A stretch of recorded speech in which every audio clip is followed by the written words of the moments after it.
On such a sound and musical note, I want to say good evening to everyone. I see the Vice Chancellor. I see some of the deans are here. Some of the directors are here. I see the Kagiso Trust, the board, the leadership. I've also seen some councillors. There may even be the mayor there, but I think I want to say all protocol, please be observed. I don't want to miss anyone if I'm there. And I'd like to call upon Professor Skay to give us some opening remarks about what this is about. Thanks.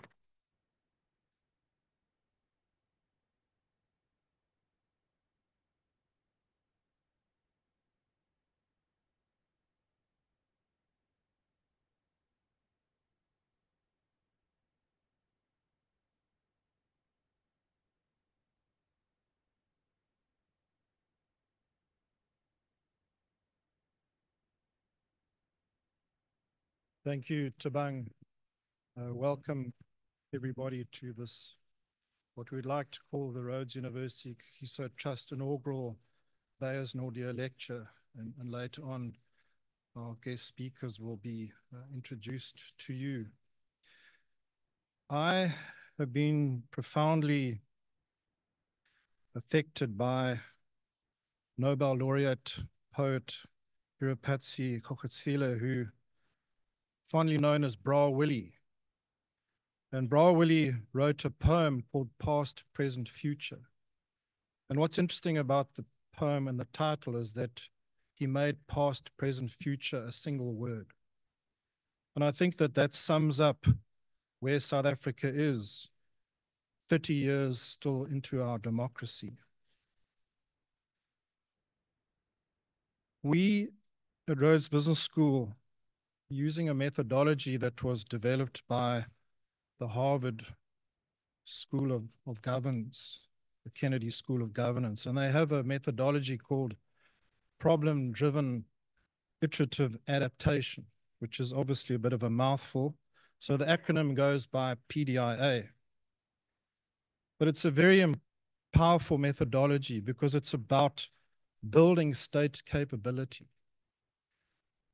And the very first question they ask is,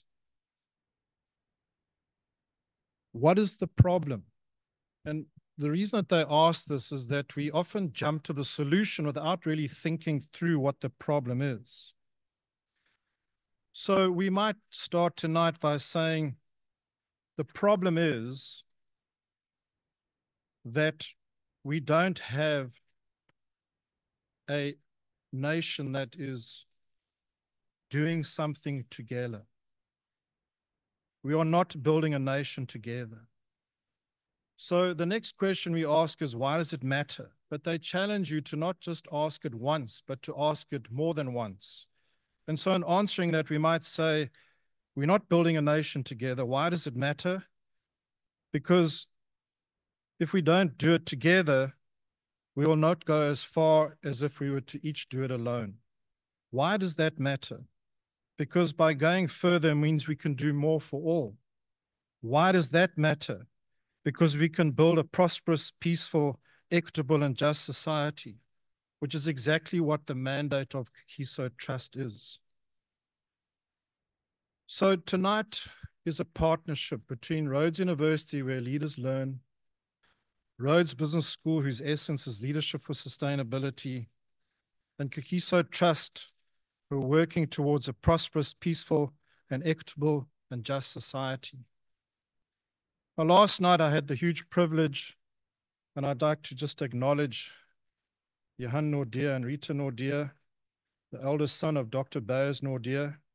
It was a huge privilege to be sitting at dinner last night, and I asked a question, was Dr. Naude influenced by the work of Dieter Bonhoeffer? And Mr. Naude said he was very much so. Those of you who don't know, Dieter Bonhoeffer was a theologian, a philosopher. He was imprisoned by the Nazis and was eventually executed just prior to the end of the Second World War. And I thought tonight it might be apt to just draw on some of his quotes, which I think are appropriate as we reflect on tonight. One of the more light-hearted ones he said is, if you board the wrong train, it is no use running along the corridor in the other direction. So I think we really need to reflect on that. He also said we must learn to regard people less in light of what they do or omit to do, and more in light of what they suffer.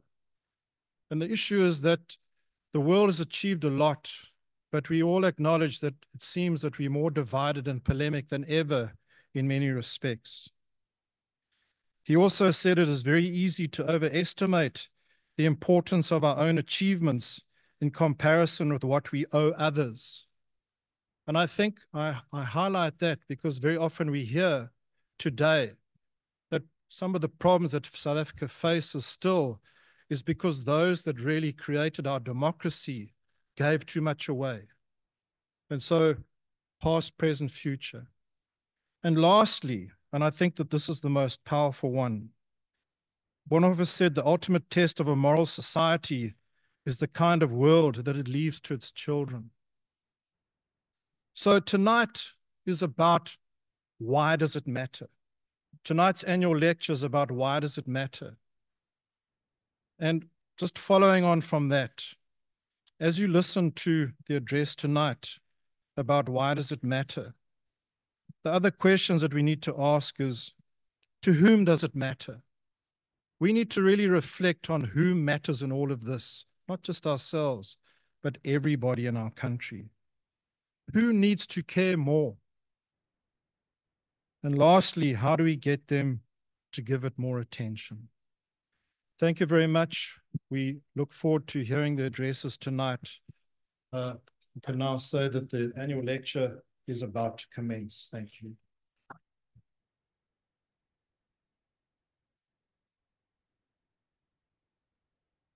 Thank you for that, Owen.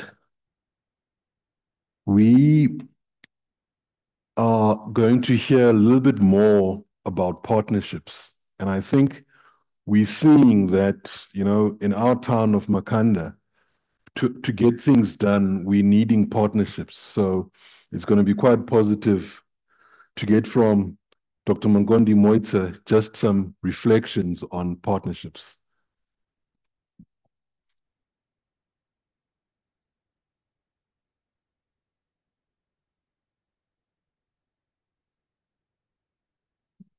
Good evening.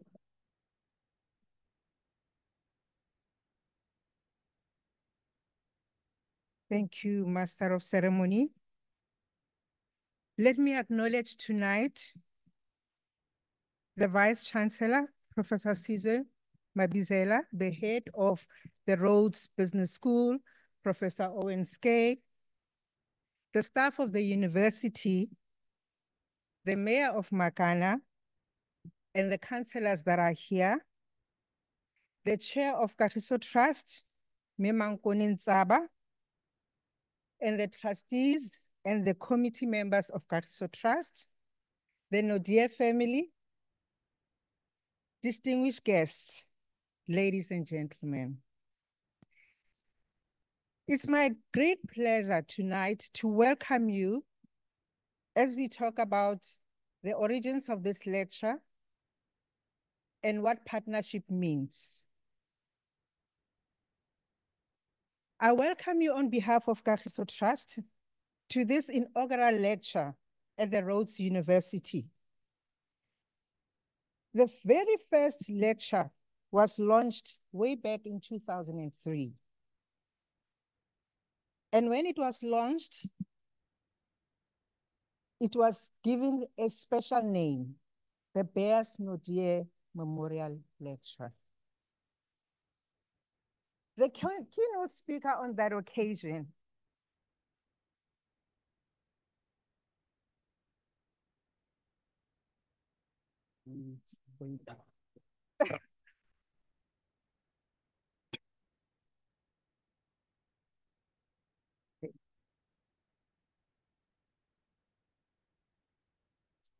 steady. Yeah, it's there. So the keynote speaker on that occasion was none other than the Archbishop Desmond Tutu. He delivered the lecture after many years of friendship with the man that we now affectionately know and call Wombey, Umalumi Bay. The two clerics fought shoulder to shoulder during the struggle against apartheid. They were both enthusiastic founders of Kagiso Trust when it was formed in 1985, a partnership that has given birth to the organization that some of us work for. And it was at a time of great struggle. I can just continue, né? Yes. Hold like this. And today, even though they are no longer with us, the trust still looks closely and align ourselves closely to the values for the guidance, both Ombey and the Arch. In many ways, they remain our moral campus, even as we prepare for our 40th anniversary in 2025. They've given birth to something that lasted. And as we look into the future, we continue to aim to ignite human capacity to address the challenges that face this country.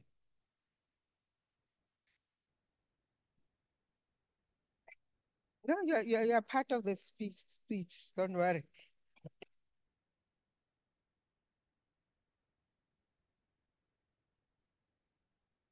Yeah. I think I can. Yeah. It's even much better. Yes. Thanks for the idea. And by the way, one of the quips that we got from Ntate Tutu was actually when he gave that lecture in 2003. The famous, I quote, "God has such a deep reverence of our freedom that he would rather let us freely go to hell than be compelled to go to heaven." So you'll never know what you'll get out of these lectures.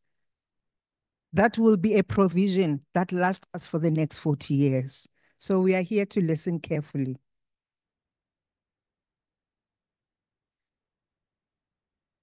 Ntate Tutu described Ombey's life as a shining beacon to all South Africans, adding these words: "If someone asks me what kind of a person a new South African should be, I'll say, look at Beyers and his wife, Elise."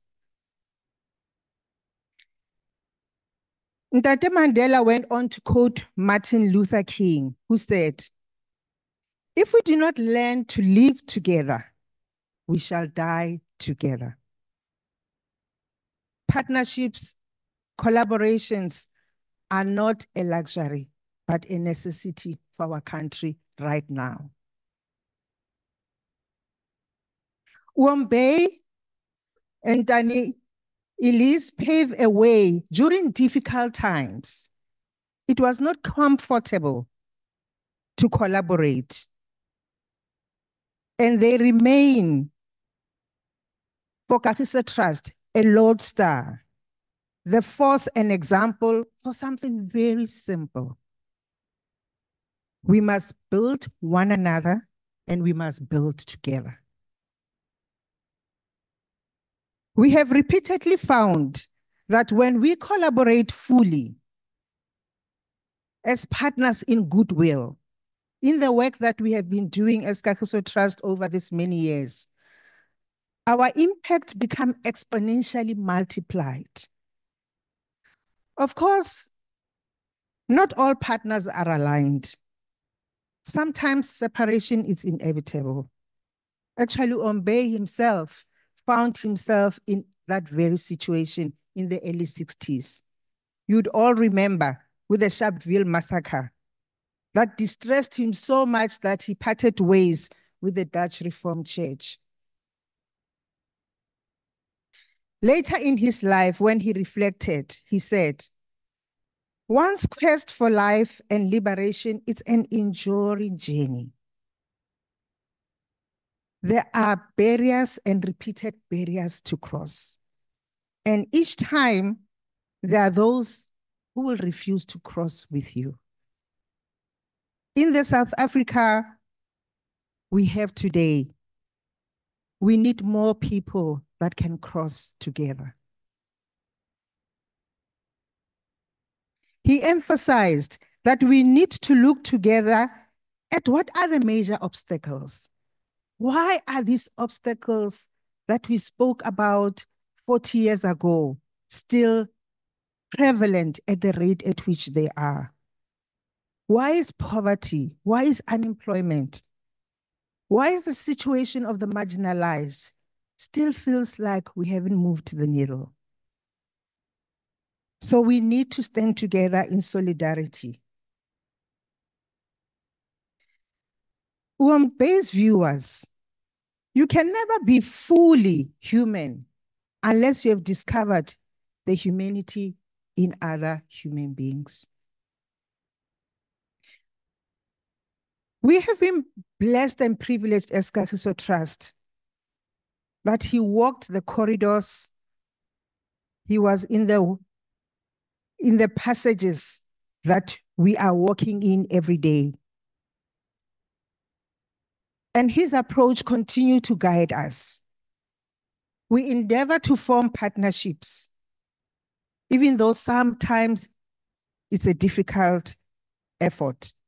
We partnered in education. We partner in socio-economic development projects. We partner in local governance, which Makana is one of those sites where we are partnering in local governance. We partner in civil society capacity building programs, which is also happening here in Makana for the last 3 years. So in 2004, in honor of Naude, Kagiso Trust announced the Beyers Naude Schools Development Program.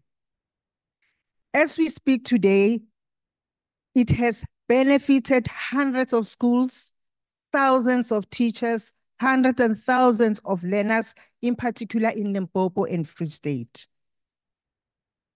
In doing so, we couldn't do it alone. We partnered with the Department of Education, and we are pleased and gratified that which started years back with a simple partnership is now having enduring results that we hope they can be sustained way before after we've left. This reflection on Naude's lifelong quest in finding like-minded people to work with, and Kagiso Trust's commitment to doing the same, are particularly apt in these days of South Africa, in the days of the new government of national unity. Let's not find it easy to give up partnering because we differ. There can be no doubt that Naude would have embraced and celebrated this moment in our country, where he sees different parties agreeing to work together. Throughout his life, he saw that it will benefit communities. It ignited positive change, sustainable development. We have seen this. We have seen when a few people agreed to work together, that there was a shift in the energy crisis of our country. The same should happen for water. The same should happen for fighting crime. The same should happen for fighting corruption. And more is really needed for local governance service delivery. So this evening, as I conclude, as we reflect on the best way to build the nation together, we celebrate the life, the legacy of the man who has inspired us and gave us the opportunity by demonstrating with his life that it is possible. Good evening. Thank you.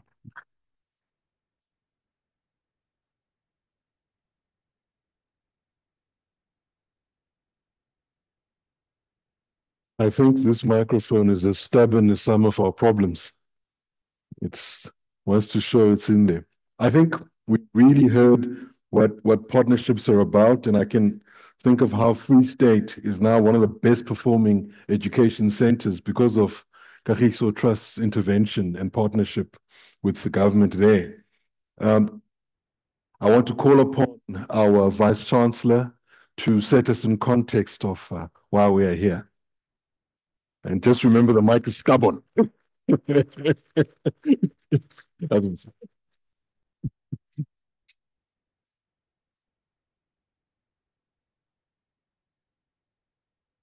Thank you very much, Program Director.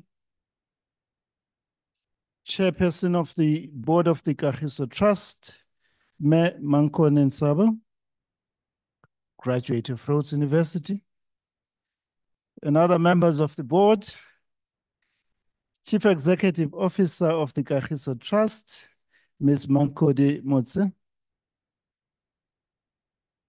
Naude family, esteemed guests, colleagues, and friends. It is with much delight that I welcome you all to the 2024 Beyers Naude Memorial Lecture, themed Building a Nation, Reflections from the People. I extend a special and warm welcome to our keynote speaker, Mr. Peter Harris, an outstanding alumnus of our university, a member of our Board of Governors, and someone who embodies our motto, vis virtus veritas, strength, virtue, and truth. We are greatly honored to have the board of the Kagiso Trust with us this evening and thank them for entrusting Rhodes University with the responsibility of organizing and hosting this year's Beyers Naude Memorial Lecture. We acknowledge with profound gratitude and appreciation the presence in our midst, Dr. Beyers Naude's family. As you have heard, this event is a partnership between Rhodes University and the Kagiso Trust. Rhodes University and the Kagiso Trust have entered into a partnership which is premised on the principle of working together to organize the Beyers Naude Memorial Lecture to promote social justice, equity, and leadership. Through this partnership, we are committed to fostering dialogue and action on issues critical to South Africa's future through intellectual inquiry and community engagement. We are deeply indebted to the Rhodes University Business School for organizing this evening's event. I wish to take a moment to salute the Kagiso Trust for the truly inspirational work they do in different parts of the country to address socioeconomic challenges, education, developmental challenges, and community capacity building initiatives. This memorial lecture marks three important historical events. Firstly, we commemorate the 20th anniversary of the passing of Dr. Beyers Naude, who passed away on the 7th of September in 2004. A staunch and fearless advocate of freedom, justice, and human dignity. A true patriot. Someone whom President Nelson Mandela, someone who President Nelson Mandela could say he was of indomitable spirit that defied the evil of apartheid to make him a hero of our people. and that he modeled the kind of a person a new South African should be. We honor and celebrate his life and dedication to the good cause. Secondly, we celebrate the 120th anniversary of Rhodes University. 120 years of academic excellence. 120 years of transforming lives. Thirdly, we mark the 30th anniversary of the dawn of our democracy.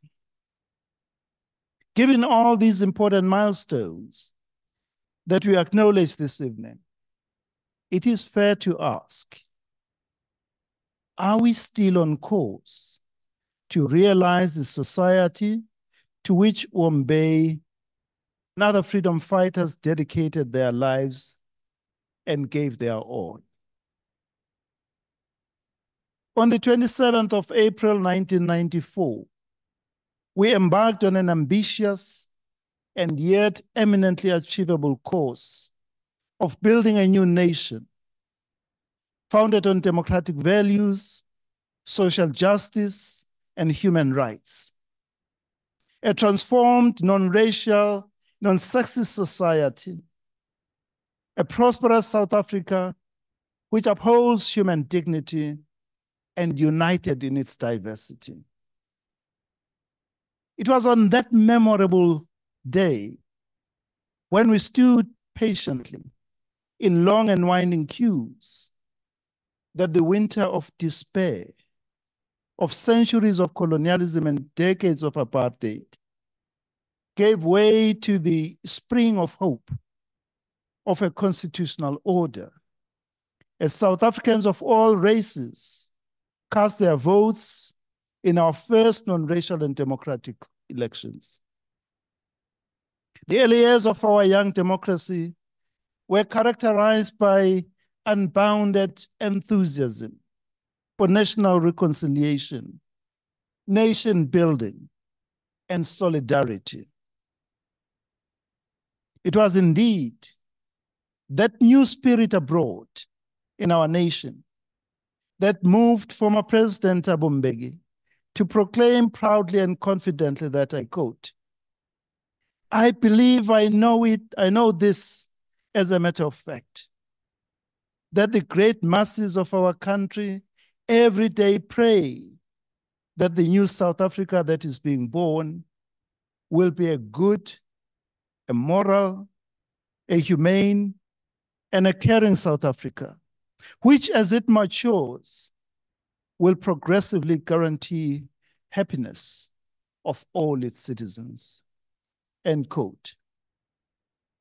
In his first public address as the new and first democratically elected president of the Republic, on the 10th of May, President Mandela issued a call to action. I quote, "Our daily deeds as ordinary South Africans must produce an actual South African reality that will reinforce humanity's belief in justice, strengthen its confidence in the nobility of the human spirit, and sustain all hopes for a glorious life for all," end quote. Concluding his address to the nation and the world, President Nelson Mandela expressed his deep hope that the sun shall never set on so glorious a human achievement. And so, as we reflect this evening on the life of a remarkable human being, Ombay, who made selfless sacrifices, who was ostracized, rejected, isolated, and disowned by his own, a man who was accused of betraying the folk, called an enemy collaborator, someone who suffered years of burning by the apartheid regime. We must ask ourselves the question, Are we still on course to build a nation of our dreams? The only crime, if it be a crime, that Ombay committed was to take a moral and principled stance against the pernicious and abhorrent system of apartheid. He made a moral choice to make common cause with the oppressed and exploited, the downtrodden and the dispossessed. He made it his personal mission and purpose to fight for democracy, justice, and human dignity. Here's the point. Not only did he argue about the abhorrence of the apartheid system, he did something about it. And through all his trials and tribulations, he never lost hope. He never lost a sense of optimism. The past 3 decades of our constitutional democracy, particularly the Zuma years, have shown just how easily our hopes and aspirations for a better society can be derailed.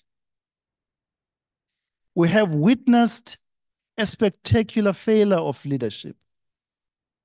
The Zondo Commission laid bare some of the most egregious instances of corruption, fraud, deceit, moral depravity, venality, malfeasance, and a culture of impunity and lack of accountability. We now have a responsibility to build this country. And universities have a vital role to play in our quest to build a more just, inclusive, and prosperous society. Universities must help recapture the excitement and reignite positive energy that heralded the birth of our new democracy. Universities are key institutions in social change and development. Through teaching, research, innovation, and community engagement, they should not only expand the bounds of what is possible, but must provide policymakers with well-researched expert advice that can inform decision-making and policy formulation aimed at improving the lives of ordinary citizens. Research and advice that is aimed at addressing poverty, inequality, and many social ills that afflict our society. Universities are more than just institutions for generation, dissemination, and application of knowledge. They also play a critical part in the formation of young people. Our society expects, and quite rightly so, that our universities will produce leaders who are not only technically competent, but are also imbued with the values that are critical to nation building and foundational to the deepening of a functioning democracy.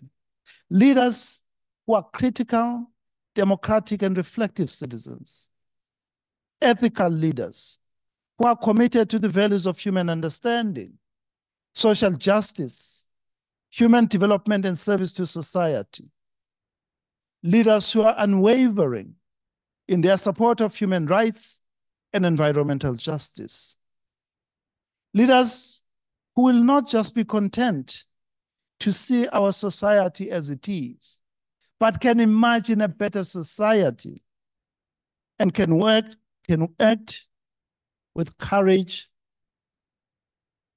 and confidence to change our society for the better. Universities are hubs of innovation and development, and are agents of social mobility. Every young person, particularly those who come from poor and working class backgrounds, see university education as a route out of poverty. In the pursuit of social justice and the public good, universities must be simultaneously locally responsive and globally engaged. They must serve as vital partners in local development. They must forge mutually beneficial, reciprocal, respectful, sustainable, and knowledge-driven partnerships with their surrounding communities. In short, universities cannot remain cloistered spaces which are exclusively preoccupied with educating students and the production of new knowledge, detached from and unconcerned with societal issues. University spaces should be open to engagement with communities so that solutions to socioeconomic and other challenges of the communities can be co-created with the communities in an inclusive and mutually beneficial manner. Let us recommit ourselves to building a nation in which every citizen can live with dignity, free from want, and a society in which every person can have their potential unleashed for the common good. Nation building is not just a responsibility of some. It is our individual and collective responsibility. As universities, we must be at the forefront in the project of nation building and the entrenchment of freedom, human rights, social justice, human development, human solidarity, equality, and human dignity. It is our duty, indeed our responsibility, to speak up and speak out against endemic corruption, malfeasance, abuse of power and authority, looting of state resources, selfishness, indifference towards the poor and the marginalized in our society. Some of the most significant changes in this country have happened when the rule of law meets a vibrant civil society and a determined public. We would not have made as much progress in HIV/AIDS had it not been for the activism of the public. A vibrant and active civil society plays a vital role in advancing positive and transformative change and social progress within a society.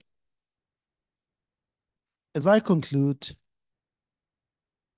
even as we celebrate and honor Uombe for his contribution in the struggle against apartheid and colonialism, we must draw lessons and inspiration from his sense of mission and purpose, and in his commitment to a united and prosperous nation that is more just, that is more humane, that is more equitable, that is fairer, that is more compassionate, and more inclusive, and more sustainable, and a more caring society.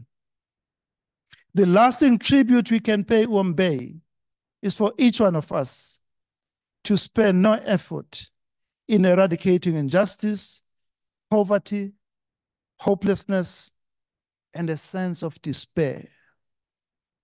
As is always said, we will not be judged by our good intentions, but by our good deeds. We must act. We are not celebrating and honoring Uombe for his good intentions, but for his good deeds, for his selfless sacrifices, and for choosing to be a voice of reason, a voice of truth, a voice of justice, and a voice of hope. There is much work to be done. We need to move forward.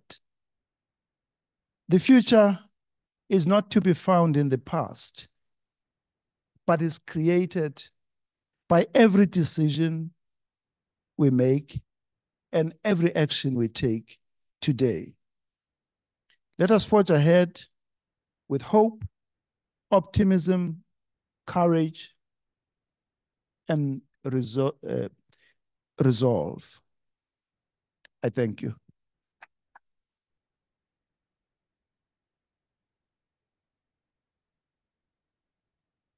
Thank you, VC.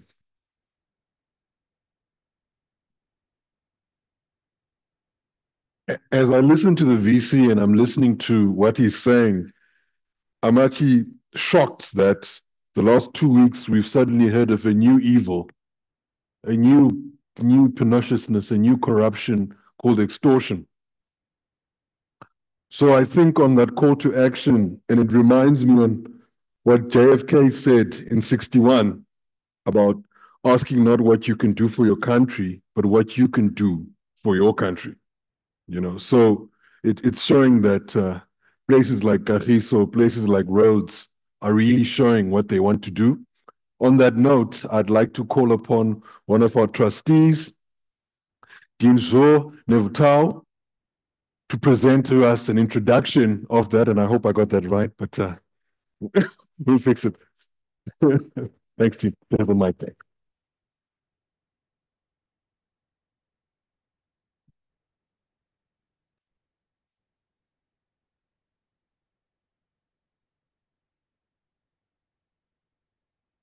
Is it working? It is working. Good. Now it is working.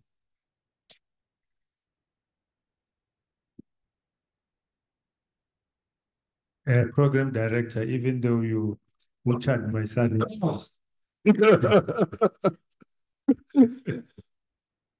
Let me acknowledge you, distinguished guests, all protocol observed. It is indeed an honor for me to introduce to you the guest speaker for this memorial lecture for 2024. It is Mr. Peter Harris. He is currently practicing law at Harris Nupen Molebatsi, a law firm in Johannesburg. You have just heard that he also serves on the board of governors of Rhodes University and is a trustee of the University of Warwick in Africa Trust. Peter was educated here at Rhodes University between 1976 and 1980, graduating with a BA and an LLB. And in 1981, he received a fellowship to the Legal Resource Center in Johannesburg. And in 1984, he received a British Council bursary to Warwick University, where he completed an LLM in employment law. He completed his articles in Weber and Wenzel in Johannesburg, and then co-founded and was later managing partner of Shedley, Thompson and Haysom, a law firm that was formed with a specific objective of representing anti-apartheid organizations and individuals. He also qualified as a mediator and arbitrator in 1986. He was legal advisor to the African National Congress. I don't know if he's no longer advising them. Maybe he should have stayed and continued to advise them. The Congress of South African Trade Unions. He was in the executive of numerous anti-apartheid organizations and several international organizations and governance. he represented many detainees during various states of emergency in the 1980s and in the defendants in several treason trials, also around the 1980s. In the early 1990s, ladies and gentlemen, Peter was seconded to the National Peace Accord and headed up the Johannesburg, East Rand and South Rand regions at a time of great political and violent conflict in South Africa prior to the 1994 democratic elections. He was responsible for the brokering of many agreements between the parties to the conflict, particularly the ANC, IFP, and the South African police. In January 1994, he was seconded from his law firm to head the monitoring directorate of the Independent Electoral Commission for the 1994 election, responsible for the freeness and fairness of the first democratic election.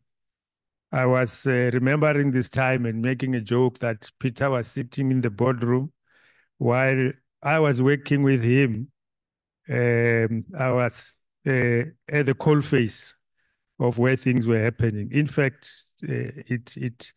I thought he was a commissioner, but he was heading the monitoring directorate. So you were my direct boss, if I remember very well. So in 1995, he was a technical advisor to the South African Constituent Assembly. In 1986, he was appointed Director of Programs of the International Institute of Democracy and Electoral Assistance in Stockholm, responsible for all electoral and conflict resolution programs worldwide.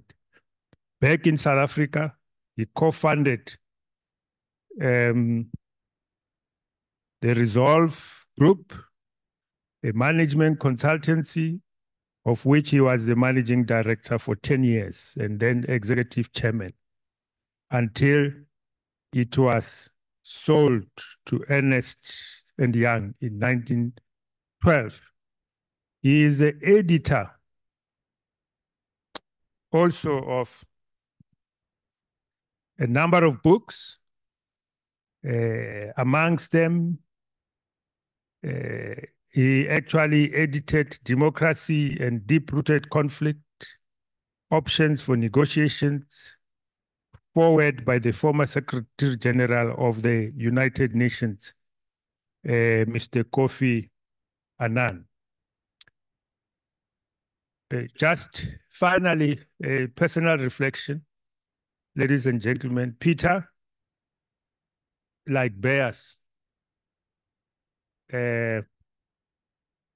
belonged to a group of very few white people who watered the tree of non-racism in our struggle. I worked with both of them, and that is the impression I had about both of them. Oppression was by then predominantly white. Racism, without people of the caliber of Peter and Beyers, would have easily had the final say, or reverse racism, if you want to call it, in a free and democratic South Africa.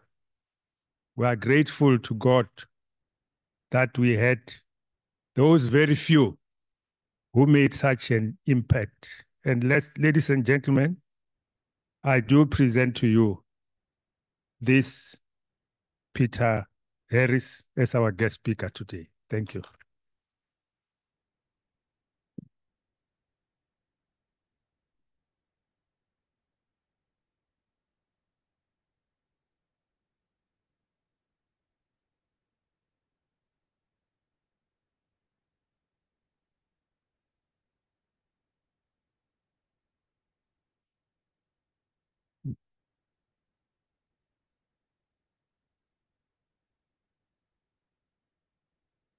So thank you for those very kind words.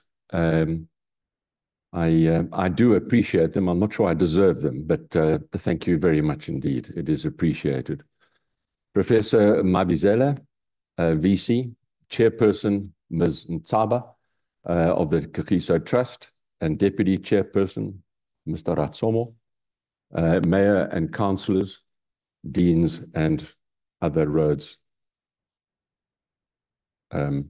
professors.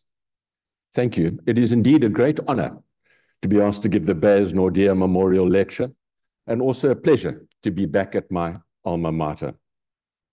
May I say that in speaking to you and making certain observations, because part of the title of the speech is Reflections from the People, that I claim to speak for no one, and certainly not the people. But I have some views, and I'm happy to share those with you. I knew Beyers Naude, or Wambe, as we used to call him, and I had the privilege of working with him on a number of occasions. He was a quietly spoken man and a humble one who preferred to listen rather than to talk. He was a font of wisdom and a fearless fighter against the apartheid system, never referring, in fact, to his own persecution and travails at the hands of the South African security police. Now, you must understand where Beyers came from in terms of his own society and where he was rooted. Beyers Naude, at the age of 25, became the youngest member of the Broederbond, which was the secret pro-apartheid Afrikaner organization that effectively ran and pulled the strings in apartheid South Africa.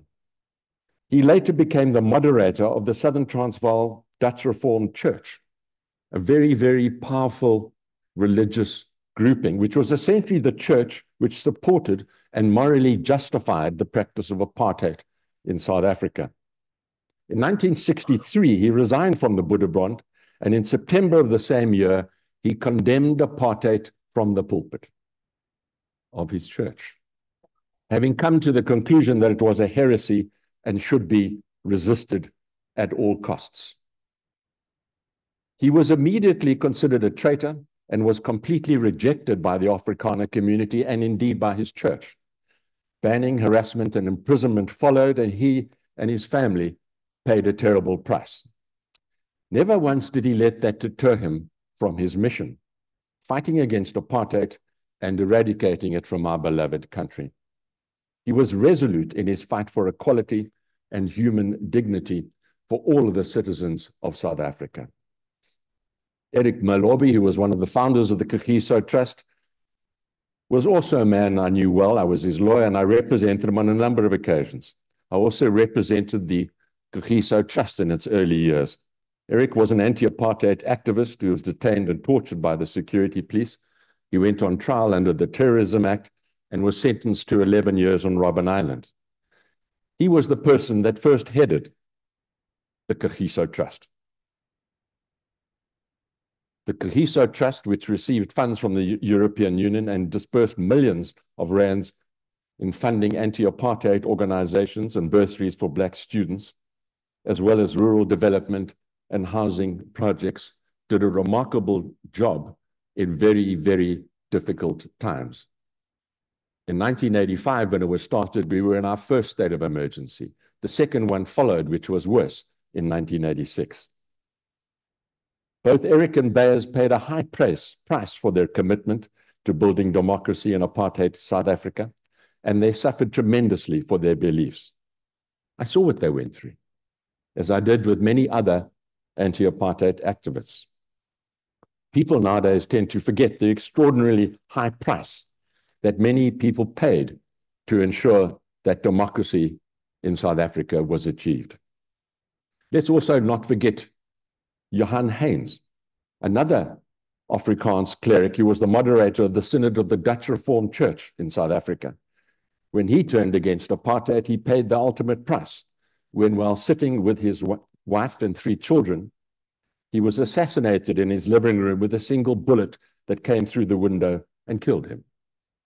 His murder is still unsolved. The mission of the Kagiso Trust, which Uambe, Eric Malobi, Archbishop Tutu, and Father Smangalis from Katwa and others started, was to work towards, and it has been quoted already, a prosperous, peaceful, equitable, and just society. Those objectives encapsulated the vision of building a nation in South Africa based on those four premises. Be done. Particularly when there were forces then, as there are now, that undertook actions deliberately aimed at undermining the democratic project of building a nation based on those four premises.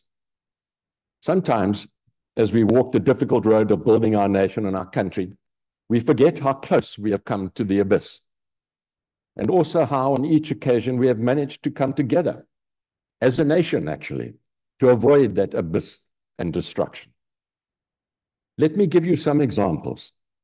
No sooner was the writing on the wall in relation to the demise and fall of the apartheid regime with the release of Nelson Mandela and the unbanning of the ANC, then dark forces in South Africa took matters in their own hands to destroy the democratic initiatives taking place in the country and derail the negotiation process in the early 1990s by plunging our country into violence and chaos.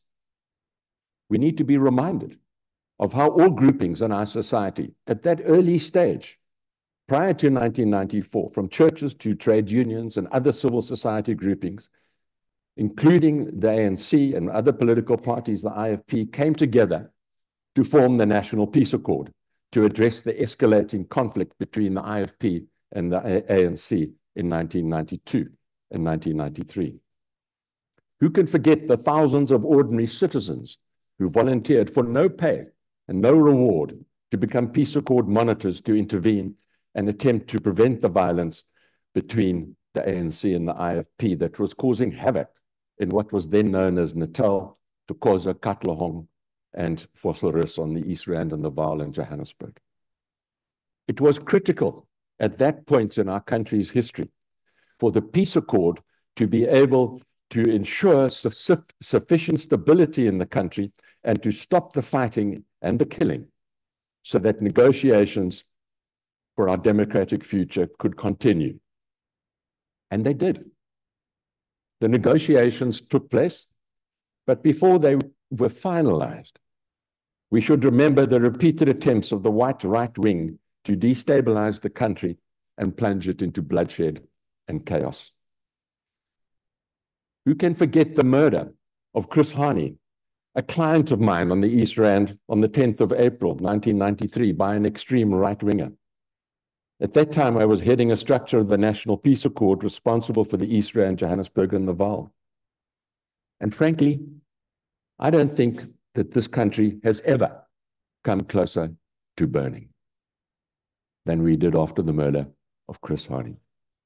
Who can forget the youth in the townships around Johannesburg at that time pouring into Benoni and its suburbs, burning and looting as they expressed their rage and anger at the murder of their hero? Their reaction was exactly what the right wing wanted. It took Nelson Mandela to go on TV, national TV, and to state, and I quote, "A white man full of prejudice and hate came to our country and committed a deed so foul that our whole nation now teeters on the brink of disaster." He continued, "A white woman of Afrikaner origin risked her life so that we may know and bring to justice this assassin."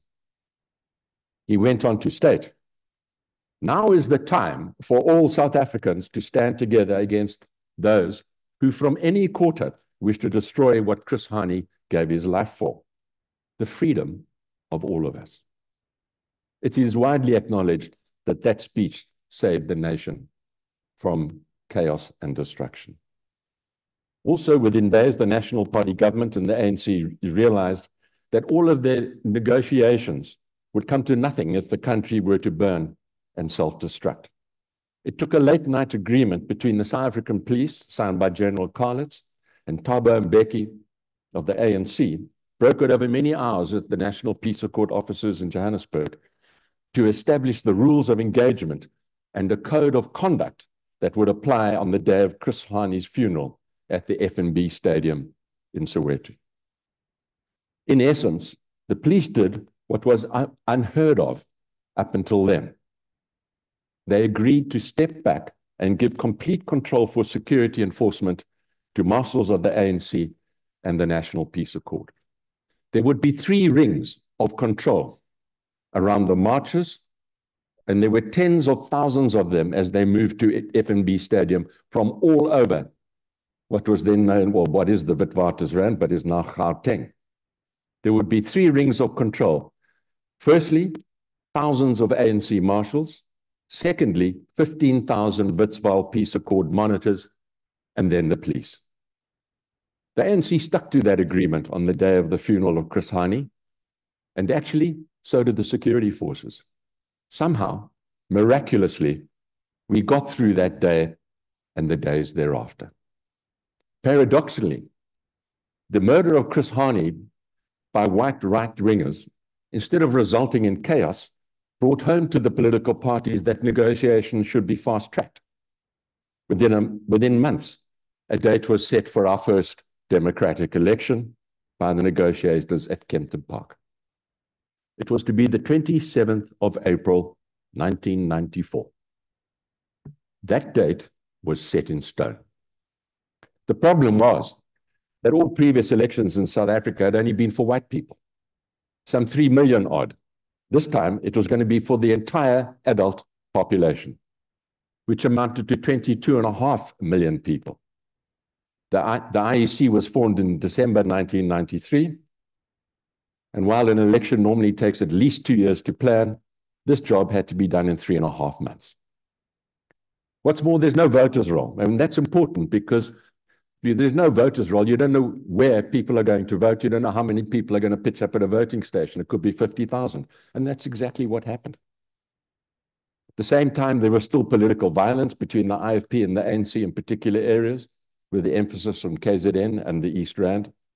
And in fact, many foreign governments had developed emergency evacuation plans for their citizens and nationals. And the reason that they did so was that they had a real and present fear that this country, our country, would descend into a conflagration. Amongst our own citizens, there were significant portions of the population that had real fears about their future. Whites, particularly in rural areas in the Northwest and Northern Cape, gathered in large numbers for safety and security, feeling that they would be overrun and even murdered once black people took control of the country. In urban areas, there was stockpiling of essential items. You might remember that. One list of essential items that were circulating in a suburb on the East Rand detailed those survival items as follows: Epsom salts, margarine, 7 packets of soap powder, shampoo, sandpick, that's what you clean toilets with, nylon thread, fishing line, tweezers, Jay's fluid, biltong, and vegetables. It was like going back to the Dark Ages. Crazy stuff indeed.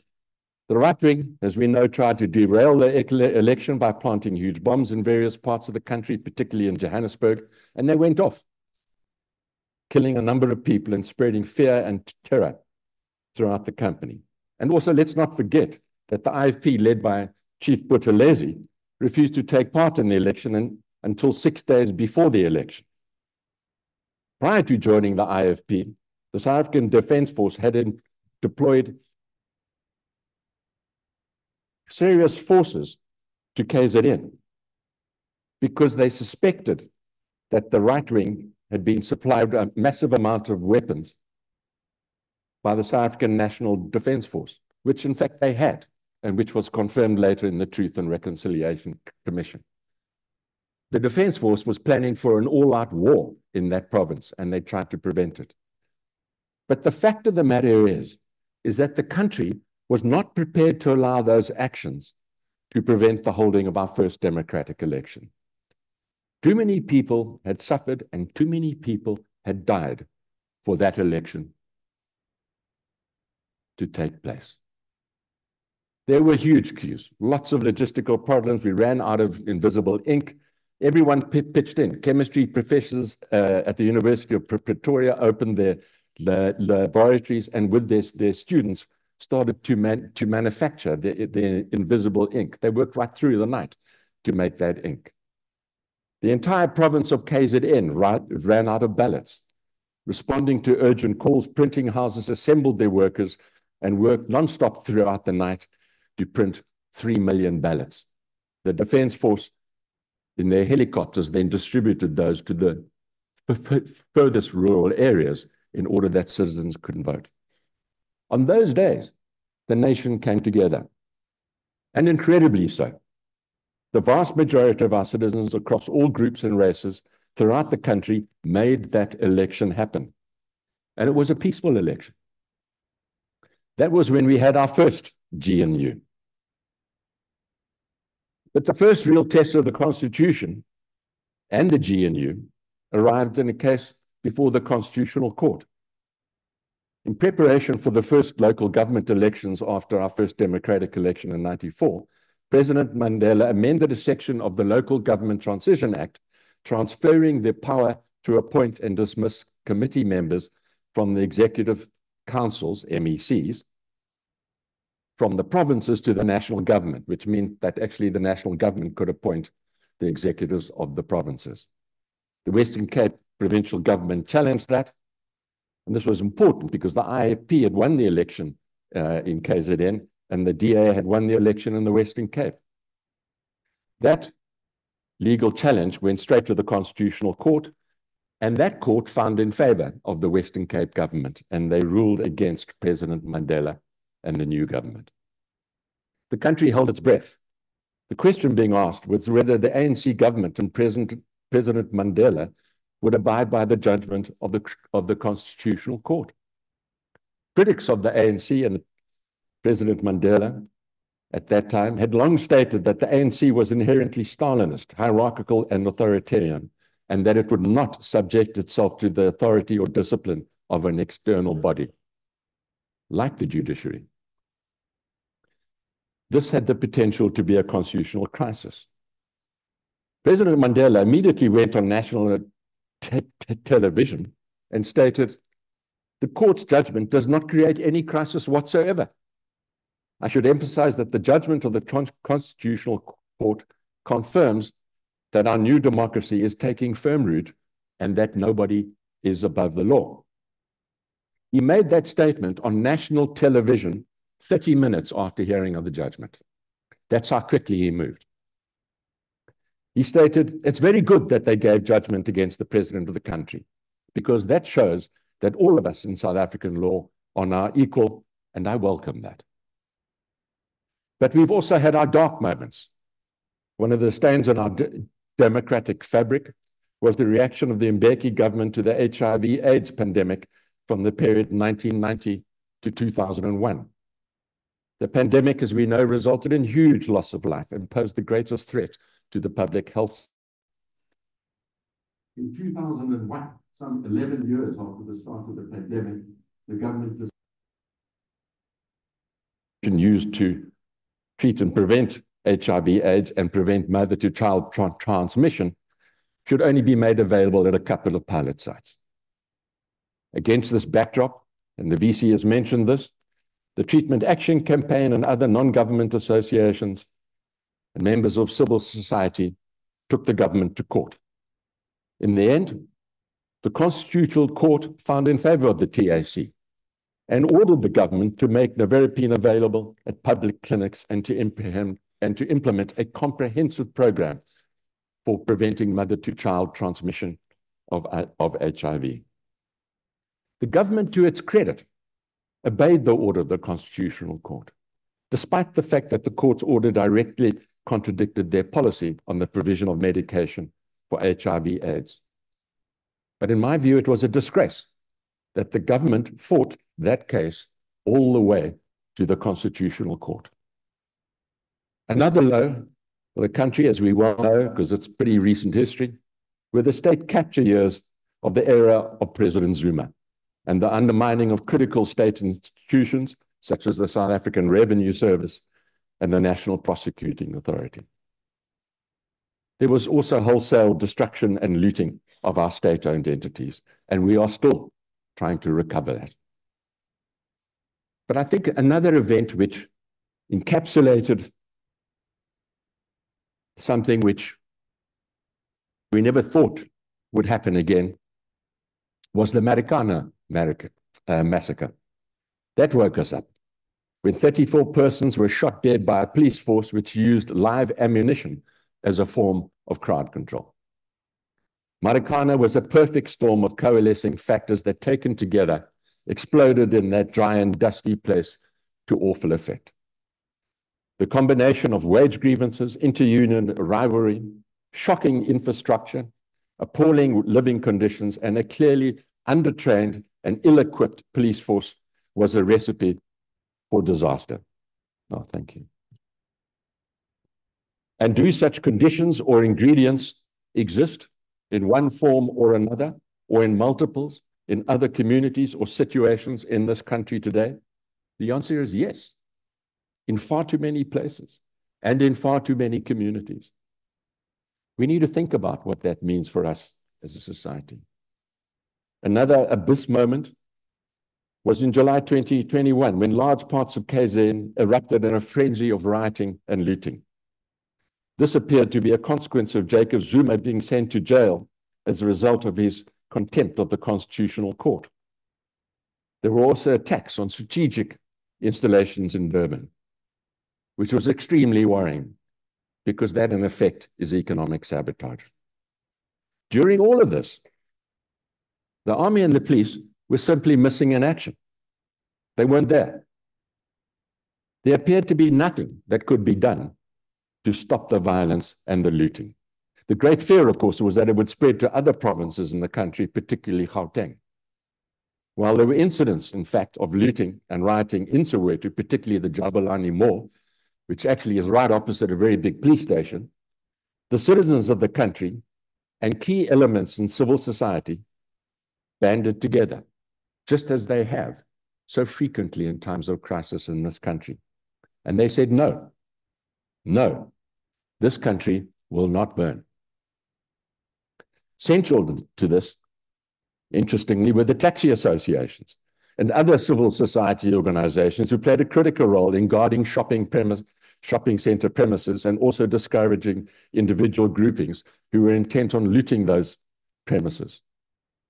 As a result, the country did not explode, despite the exhortations of certain high-profile individuals in KZN. Frankly, if we look at more recent history, as so happens quite often in South Africa, we surprise ourselves, often for the good and often for the bad. In the case of our most recent election, it was for the good, when we had another peaceful election, despite threats of violence, disruption, and civil unrest, mainly from the nascent MK party. Congratulations to the IEC, who did a good job. Actually,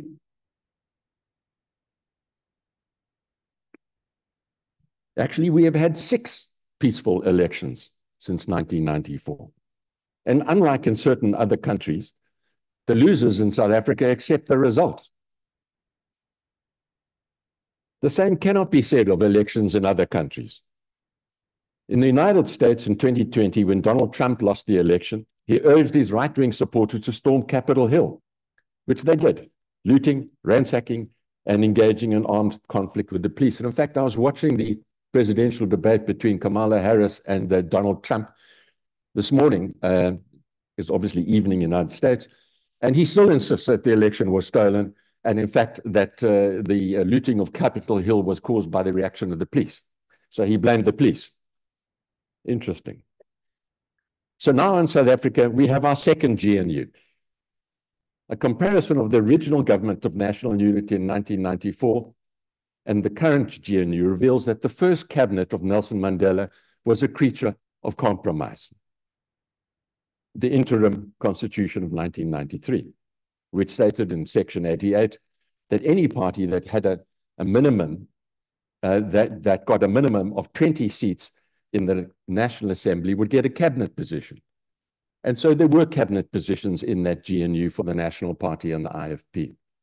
This current GNU was precipitated by the fact that no single party achieved a sufficient majority in order to be able to govern on their own. So in effect, this GNU is a creature of electoral necessity. Alliances had to be formed. I think that the fact that we were able to form a government of national unity in a very short period of time is testament to the maturity of the negotiators and of their parties. How long will the GNU last? Well, some countries have got a pretty poor track record. Italy, since the end of World War II in 1945, has had 69 governments. That is an average of one government every 1.1 years. In South Africa at present, there are 10 parties in the GNU, and those parties have identified the following objectives as a framework on which they have agreed. 1, growth and job creation. 2, reduced poverty and cost of living. And 3, build a capable, ethical, and developmental state. Frankly, those objectives are reasonably closely aligned with the objectives of the original mission of the Kagiso Trust. In South Africa, it is in the interests of both the ANC and the DA and the other 8 parties that this GNU work. If it fails, it could be potentially disastrous for the country and for the parties. As an aside, I think the internal politics of the ANC are extremely relevant to the future of the GNU. But I think if there's anybody that can manage and deal with the competing interests of all the political parties, it's Cyril Ramaphosa. This is the man that did it in the negotiations prior to 1994, and now 30 years later, he finds himself in a similar position. If you think the stakes are high now, the stakes were far greater and more serious in 1994. We got through that. Globally, the world is not in a good place. We see a considerable rise in geopolitical tension, and there is war in Europe and in the Middle East. Tensions with China in the South China Sea and with Taiwan have never been higher. There also appears, and it's been referred to, there's also been a polarization of politics globally in a number of countries, particularly in Europe. In the United States, the politics of division are being exploited as they now go into the imminent US presidential election. Counter to these trends, in South Africa, parties from historically opposing positions have come together to govern, hopefully for the good of South Africa. But there will be fights in the GNU. Parties need to play to their constituencies. It becomes a finessing act for the parties in the GNU to gain for their parties and to move the country forward.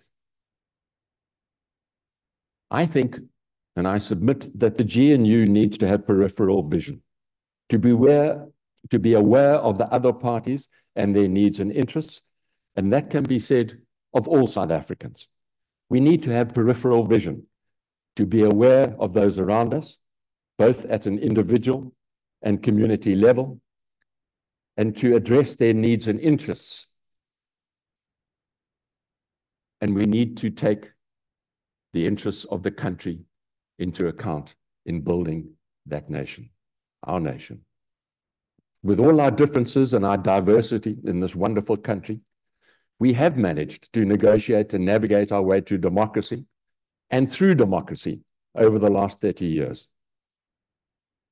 We now find ourselves in a government of national unity between parties that would never have dreamt they could agree on anything, never mind governing the country.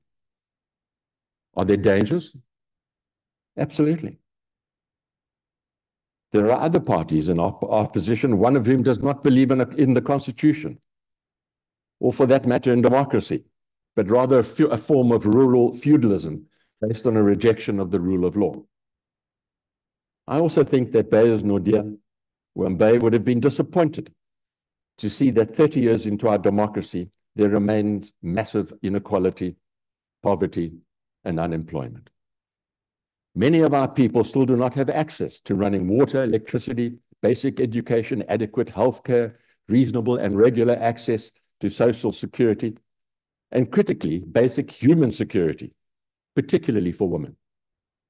In certain areas of the country, water has literally stopped flowing. Beyers would have been appalled at the levels of corruption in the country, as would the other founders of the Kagiso Trust. I think, and just as an aside, that the Kagiso Trust, and it's linked to a comment that the chairperson, Ms. Nsaba, made last night when we were chatting at dinner, but I think the Kagiso Trust has done extraordinary work in taking the trust from its humble beginnings to a huge organization focusing on education and development. I find that enormously impressive. Last night at dinner, as I said, I spoke to Mankole Nsaba, and I asked how the trust had managed in its 39 years to make such a significant contribution to the poor and the marginalized. And she said, it takes three things. One, be true to yourself. Two, be relevant to society. And three, don't steal. Corruption is not cool. It is an act of economic sabotage that takes bread out of the mouths of the poor and ensures that they will live in hunger and squalor. The great bank heist of the VBS stole pensioners' money in poor rural areas and bought fancy cars, helicopters, and houses for the thieves. These problems that I refer to, because they are huge, and I think the question that we have to ask ourselves is, are they insurmountable?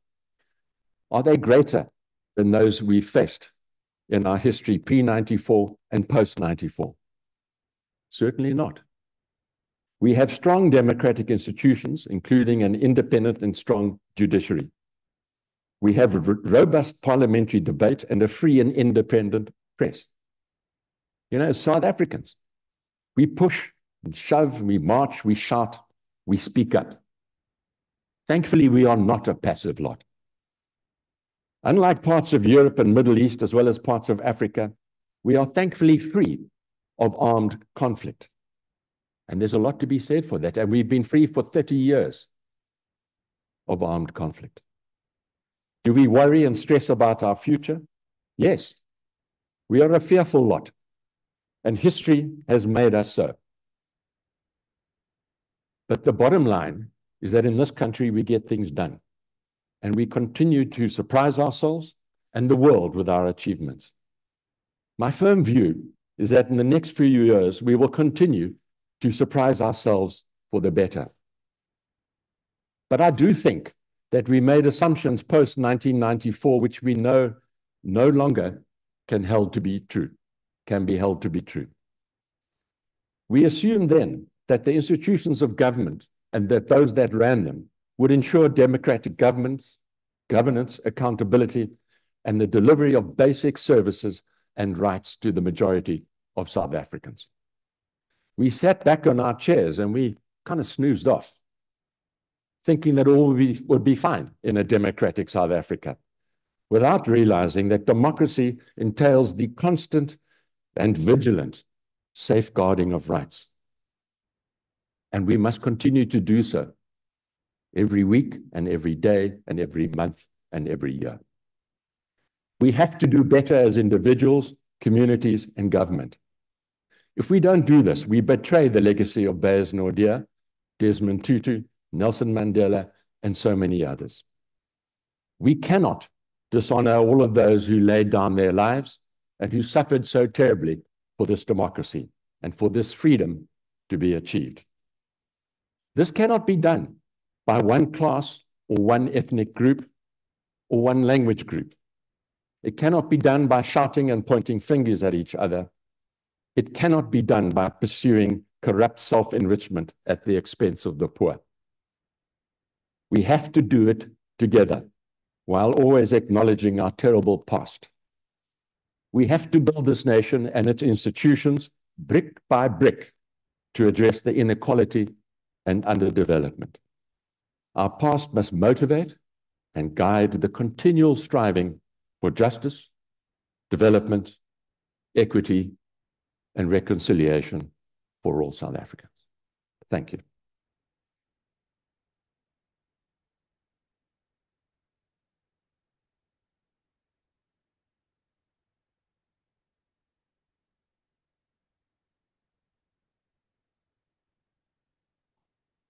Okay.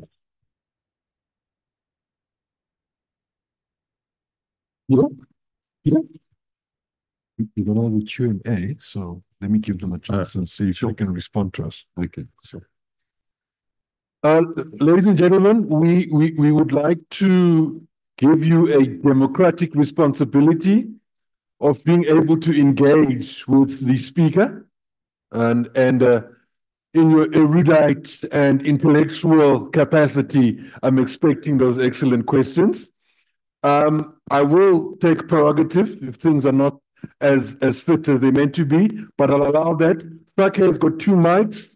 He will probably take a round. How many hands do I see? Want to take some questions? All are there. I see a second hand there. 2. Is that so? Okay. But that's 2. Okay. Is there hands up there? 3. Should we take that round? I'll probably do a round of about 5. So again, do you see any more? I see a hand. Did I see a hand at the top there? See up there? Yes. Okay, that's 4. Is there one more? Okay, that's 5. Okay, let's take the 5 first. Please go ahead. First of all, thank you so much for such a wonderful synopsis of 30 years. I really resonated with almost every point you made. It's the stuff that I think we all remember as the significant milestones. So it was really a wonderful synopsis and summary. Thank you so much. I think, you know, we're all living through South Africa in this audience. And there was just one thing, as we talk about nation building, we're living in this incredibly globalized world where the geopolitics are shifting all the time, and South Africa is part of that. And there is this iterative nature between our relationship with the rest of the world, fluctuating, changing, and this internal agenda of nation building. I just wonder if you have a comment on how you have sort of seen that over the 30 years, maybe a comparison with the relationships internationally 30 years ago and how you see them today. Do you see it has progressed in the right direction? You know, maybe just one comment on that aspect of almost South Africa in the context of the globe over the 30 years. Yeah, I think it is, you know, there is, as I've said, a constantly changing global political arena. I think when, you know, initially the miracle of our transition, in a sense, placed us in a particular pedestal. I think reality started to bite after a period of time, and we stepped down from that pedestal a bit. I think, you know, South Africa has always, while trying to remain friends with what it views as the nations or groupings that supported its struggle for liberation, it has always maintained, and still maintains to this day, strong ties to governments all over the world, particularly in the West. It maintains ongoing relationships with China and with Russia, which are unpopular in certain quarters. South Africa, at present, maintains what it views as a non-aligned status, and that we will not be dictated to by other nations. It's not necessarily for me to critique that or to say whether I agree with it or not. I think that's just a fact which we all know.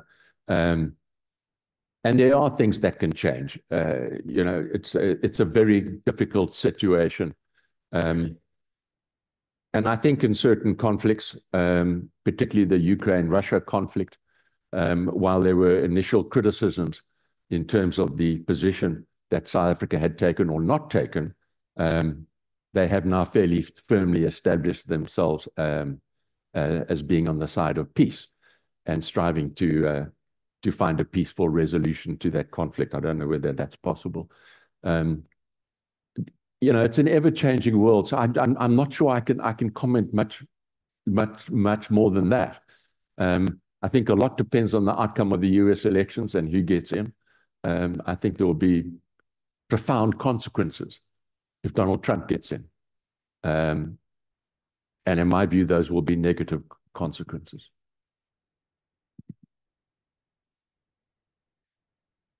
Thank you very much. Good evening indeed, Mr. Peter. Probably, firstly, it would be great to acknowledge Kagiso Trust's memorial lecture on Dr. Beyers Naude, one of the best activists of the anti-apartheid activists that associated themselves with the African National Congress at the time. I want to speak on the private sector, touching on the point you made about how corruption is a form of economic sabotage. And in the spirit of nation building, if you listen to President Mbeki during his time in the presidency, he spoke of a private sector on strike, on investment strike, keeping their liquidity or keeping their assets in high liquidity and stocks and all of that, not investing in a productive economy. And given that VBS, Steinhoff, and rent manipulation that we recently saw from the report from the Competition Commission, what do you think is the attitude of the private sector and the role of the private sector in nation building? Because like Mr. Tabang spoke of earlier, that nation building is about partnership. Therefore, there should be collaborative partnership from government and private sector in building our nation, so that we can ensure that we reduce the high unemployment rate, we reduce the inequality rate, and so on like that. So that we've got an understanding that both private sector and government have got a role in dealing with the matter of corruption and ensuring that we build a nation. Thanks. And my student knows that I like brevity. Can the rest please follow that? I think we've been there, but great question, by the way. Thanks. Yeah, look, I mean, there's no question that the private sector does not, I mean, corruption does not only affect the public sector. And I think we've seen recent instances of that. I think, you know, the Guptas, it's well known that they entered into association through their companies, Trillion, etc., with companies such as, you know, McKinsey and others, and that the state lost hundreds of millions, if not billions, to corruption. And some of those companies have paid that money back. They haven't necessarily admitted guilt, but McKinsey's paid it back, SAPs have paid it back, EOH has paid some of that money back. So I think, you know, there's no doubt that corruption is in the private sector as well. I don't know if it's endemic as it is in parts of the public sector. I think that there are a lot of efforts being made by government to clean that up. Certainly, SARS has been largely cleaned up. I think Treasury stood the line. But that's not to say that there's not fraud in private sector companies. I mean, Steinhoff's one, Tongaat Hewlett's another, etc. But to go to the core of your question is, are those companies, or not are those companies, but is the private sector coming to the party in forming partnerships with government at the moment? Yes. I mean, there are 160 senior or large companies that have signed what they call the CEO's pledge, and they have deployed people into government at the highest level in Operation Vulindlela in the presidency. There are 3 clusters, and I hope I can remember them. There's the logistics cluster, there's the electricity and energy cluster, and there's crime and corruption cluster.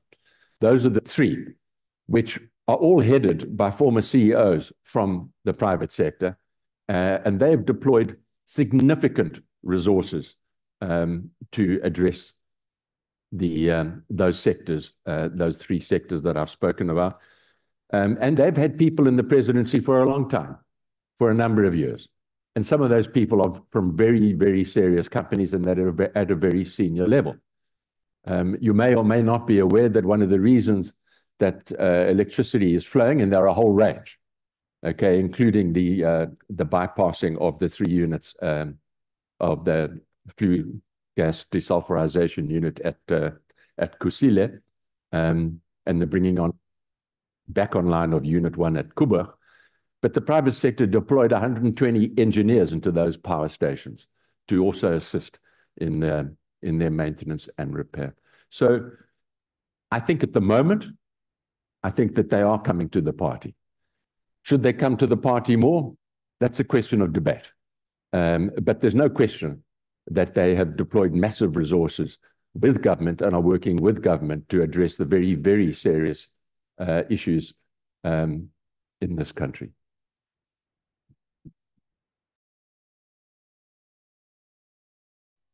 Thank you, sir. My name is Linda.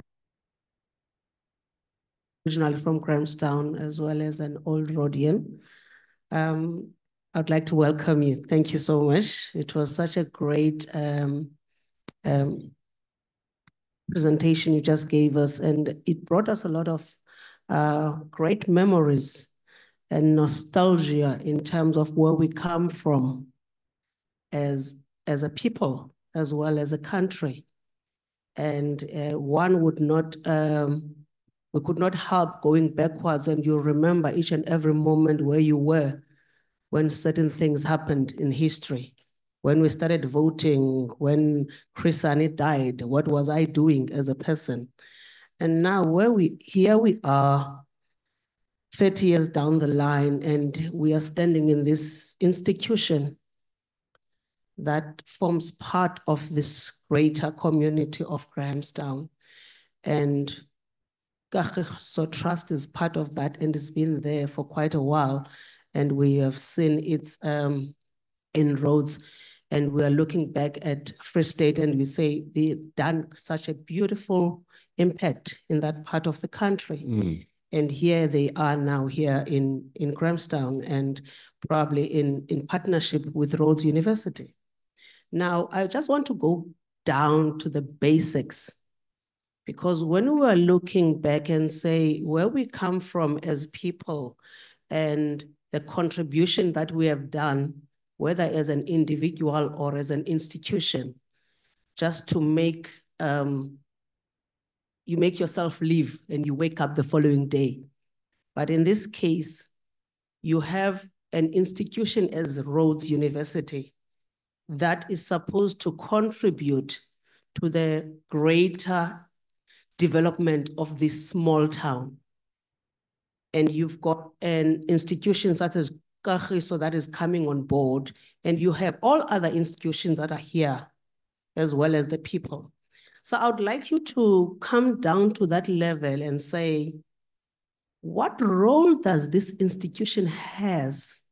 Because it's not going anywhere. It will always be here.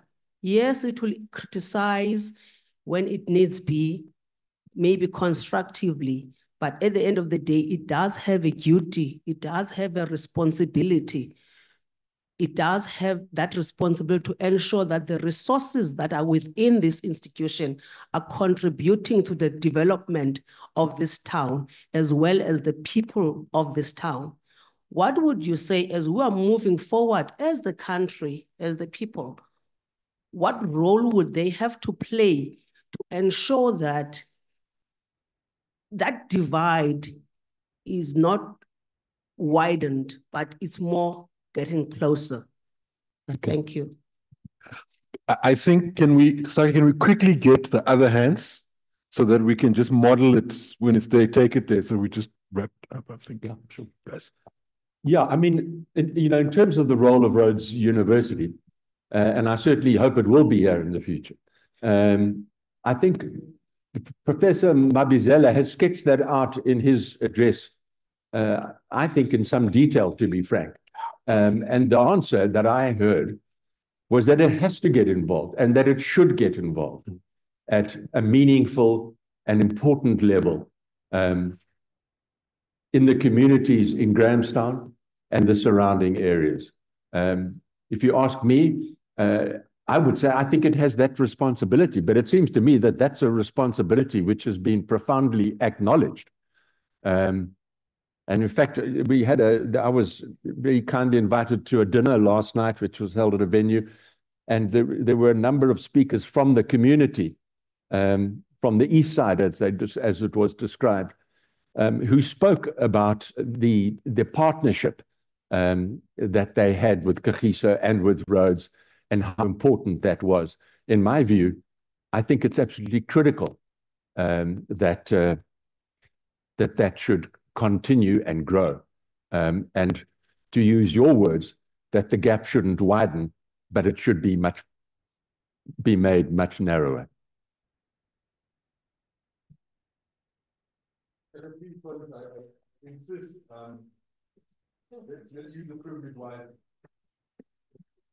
All right, thank you very much. I have a very simple question. Okay, just over here. Thank you. There you are, sorry. Yeah, all right. I'd like to ask about the feasibility of building state capacity in order to, let's say, to build roads, to sort out the issue of water, and removing the tender system. The people of Makanda have problems with water, have problems with roads. And there have been a lot of projects in the country that have been incomplete because of tendering. And, if you could help with doing a comparison between constitutional supremacy and parliamentary supremacy, where if a bill is passed in parliament, it sometimes drags because it can get challenged in the courts. And in the previous government, if a bill is passed, it can go to implementation. Thank you very much. Yeah, look, I mean, there are two components to that question. The one is around the procurement system and the issuing and response of tenders in order to prevent corruption or maladministration or delays, so people get what they deserve in the form of roads, infrastructure, water, sanitation, and so on. And your point is absolutely correct, sir. I mean, it should be operating properly. I think the government has made efforts to address that in the form of centralizing procurement through Treasury, which is a department that functions well and has done, I think, in my view, a good job. So that there's one central procurement system so that you do not have different levels of implementation and delegations at various levels throughout the country. And I know that as part of Operation Vulindlela, which is based in the presidency, there is a grouping that is specifically directed at improving the request for proposal system and tenders and contract management. We were having a discussion at breakfast with the chair of Ms. Nsaba and others at the breakfast table this morning at the place where we were staying. And we were talking about the inefficiencies and that contracts are not properly managed. So people overshoot the time period by when they should do it. They get paid more than they should, and that there need to be proper controls. Without question, that's an absolute priority. I believe that Treasury is addressing it. I don't know whether it's going to yield success. And then the second part of your question was around constitutionality and Parliament, and that if a bill goes through Parliament pre-94, because we didn't have a constitution, it would just get implemented. Yes, they did that. then I'm not sure what is the right thing, frankly, because they passed a lot of bills that were extremely problematic and related to the oppression of the vast majority of this country. You know, the fact is that the negotiators decided that we should have a constitution. And it's that constitution which entails, amongst other things, in its contents, having a Bill of Rights. And that protects your rights and every person's right in this firm, not in this firm, in this gathering and in this country. It gives you the freedom to gather, to express yourself, to have free speech, the rights to dignity, and so on. And while not all of those may in practice be respected or take place, it's fundamental that we be held to a higher standard in terms of the protection of our citizens, and not to a parliament which can be dominated by one political party. The nationalists dominated that parliament for many years, and it was catastrophic for this country. At least now, even if one party does dominate in parliament, which is no longer the case, but they did for a long time, they at least can be held constitutionally accountable. So when they made a decision, for example, which has been referred to, not roll out HIV and antiretroviral drugs, they were taken to the Constitutional Court, and the Constitutional Court said, there is a right to health. Supply these drugs. So it's not always 100%, but my view is that we're much better off with a constitution than without a constitution. Donald Trump has said in the United States that if he comes in, he's going to scrap the Constitution. That fills me with horror. Sorry, next one. So there's one. Thanks, Peter. Yeah, thanks, Peter. We were in a workshop a while ago, and we were all referred to as recovering racists. Yes. Yeah, and everybody in the workshop, it was a mixed group of people, and we were referred to as recovering racists. And racism in election time rears its nasty head, and whether it's for inferiority or superiority complexes. You've experienced people that have managed to make that shift quite quickly in terms of non-racism. And so what advice would you give to individuals in speeding up that transition? And what or do we just have to wait it out and wait for generations to die and let the young people of the country take over and not be racist? Yeah, look,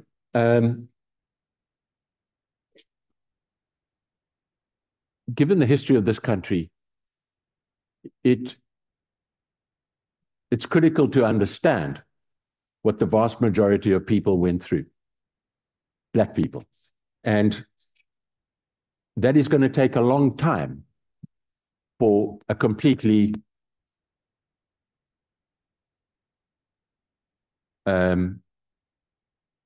normal, shall I say, society. We have our histories, Black, white, minorities, ethnic groupings, various parts of the country. There are strong views on particular issues. There are cultural matters in one part of the country, or cultural practices in one part of the country that another part of the country might find unacceptable or abhorrent, or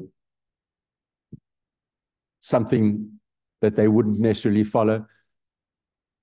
We have a Bill of Rights. The Bill of Rights stipulates the rights of every single person. And I think that as South Africans, we need to respect the dignity and the humanity of each and every South African. And that involves that where we see a practice which is counter to respecting the dignity and the humanity of a South African or a group of South Africans, it's incumbent on us to speak out. Does that mean that people will not have insecurities, given our history? Yes, we will have those insecurities for a long, long time. And it doesn't necessarily mean that, in fact, you have to wait until the older generation to move on, because in fact the younger generation may have equally strong or stronger views, which you may find offend you or find offensive. But I think there is a duty on each and every South African to treat others as human beings and treat them with humanity, regardless of the color of their skin, their ethnicity, their language they speak, the region they come from, or their religion. I think that's an incumbent obligation on each and every South African. And if you feel that someone else doesn't practice it, well, you can choose to criticize them, or you can just keep quiet. Sometimes it may be the best approach to keep quiet. I don't know the circumstances in which such interactions take place. But frankly, where it does take place, my view is that racism should be confronted.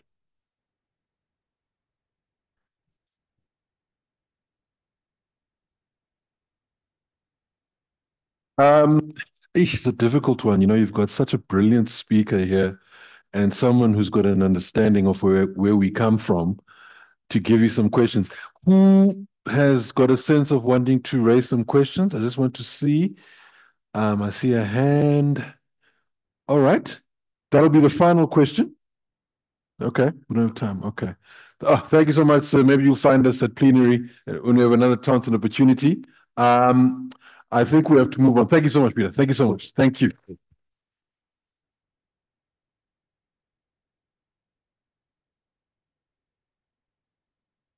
I'd like to call upon Mr. Tabiso Ratsomo and Prof. Sizwe Mabizela.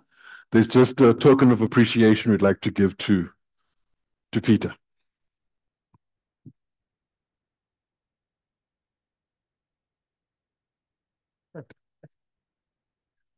Peter, I would like to return you. Sorry about that.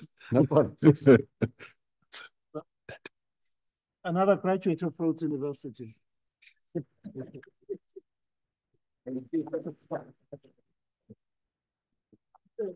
Thank you very much.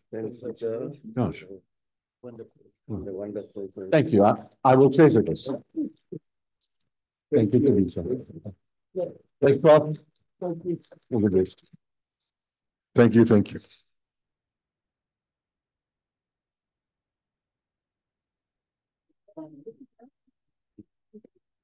It's fantastic. It's really been wonderful.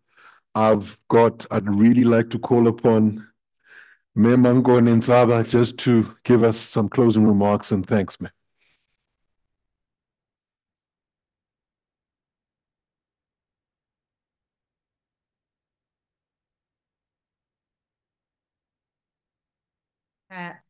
Good evening.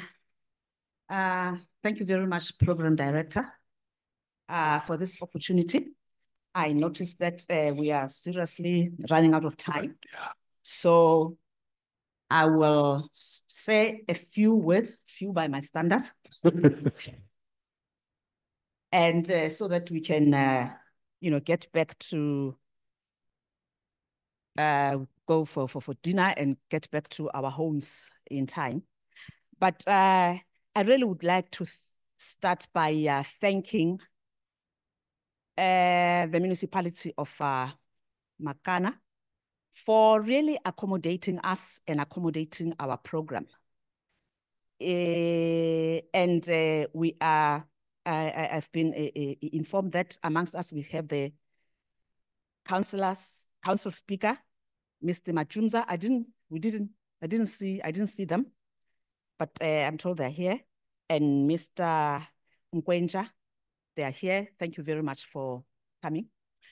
Prof. Mabizela, thank you very much. Thank you very much for everything, including mentioning that I'm a graduate of this university. The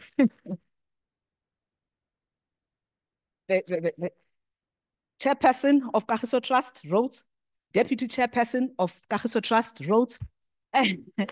So But I must make a disclaimer here. I didn't have any influence in getting this partnership and bringing this lecture to Rhodes University. Again, the Naude family, they've been with us for a long time. We used to travel together to Kwakwa, to Mount Fletcher. Was it Mount Fletcher? Oh, yes, Becha, when we had this lectures, they've been with us, and we are very thankful for that. And again, I'd like to thank my colleagues in the Kagiso Trust Board who have come here, and some are online. But the fact that together as a board, this is not one person's decision, that together with the board, we have come together and said, let us form this partnership with Makana municipality, firstly, in order to assist in terms of getting stakeholder collaboration, getting governance, and so on. But most importantly, this collaboration with the partnership with Rhodes University. It was not one person's decision. It was a whole decision of the Board of Kagiso Trust. So thank you very much, my colleagues who are here. And then again, our CEO, Dr. Mankodi Muizi. I can't go without telling this story. My name is Mankoni, and she is Mankoni Ntaba. She is Mankodi Muizi. And then at some stage when she obtained her PhD, those who know that I've been an academic for a long time congratulated me for getting a PhD, which I don't have. And yes, so I should come back here and get it. Okay.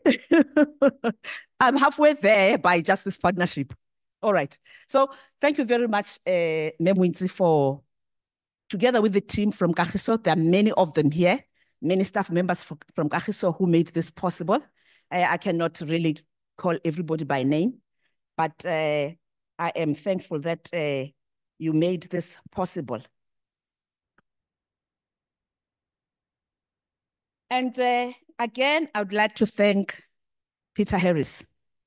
Peter, you have reminded us of the good, the bad, and the ugly of South Africa. If we only talk about the good, it doesn't assist.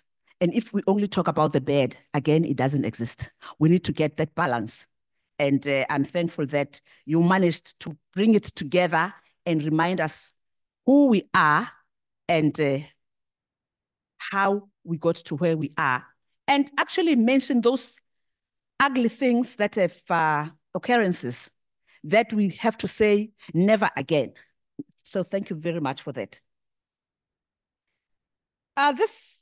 Tonight's theme says, building a nation together, reflections from the people. We have many different aspects of our lives, and we reflect differently because of our different experiences. But at the end of the day, as you say, building the nation together.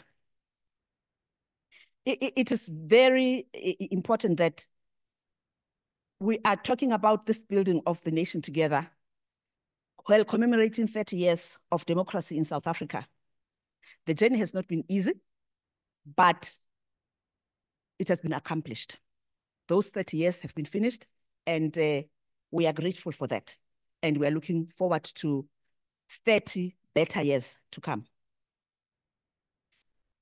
This year marks the milestone, as it is when we celebrate the 21st anniversary of the Beyers Naude Memorial Lecture. It is a significant reminder that this platform carries forward the ideals of Uombe and the values.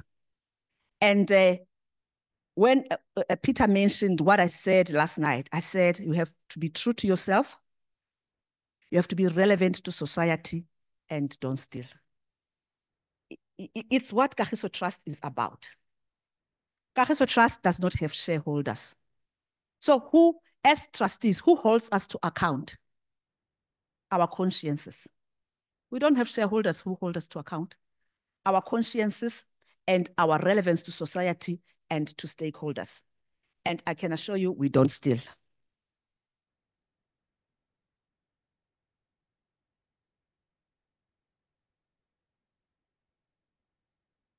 While we celebrate this 21 years of the Beyers Naude Memorial Lecture, I think it is important that, actually, let me stop there because I'll get emotional and start repeating what has been said. Let me just stick to thanking you and cutting the ribbon. My children always ask, but what are you doing at Kagiso Trust? I say, my work is to cut the ribbon. People like Dr. Muitsi and others do the actual work, and I just cut the ribbon. Therefore, I think I must just be thankful to everybody who has come here. Yesterday, we had interactions with people who we are working with in what is commonly called Makana East. And we're thankful to them as well for accommodating us. There was a young lady who made a very touching speech about the contribution that Kagiso Trust has had in that environment. We are thankful. We are thankful for that. We are thankful to, yes, Prof Sky for tolerating us, I hope. And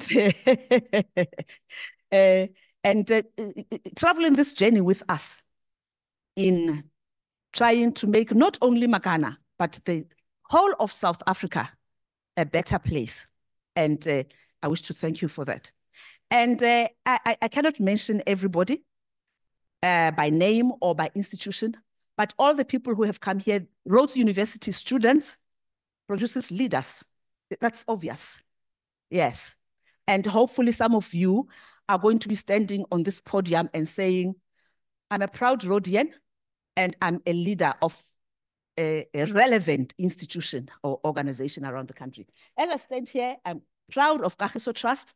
I'm proud of Rhodes University. And hopefully some of you who are sitting here are going to be standing here in some years to come. Thank you very much.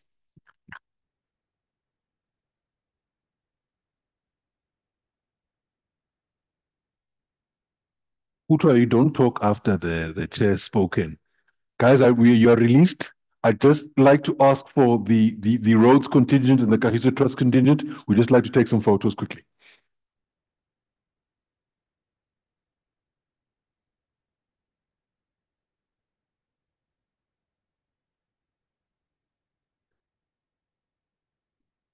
Yeah, please invite them onto the stage. Could I invite you to the stage so that I guess the backdrop?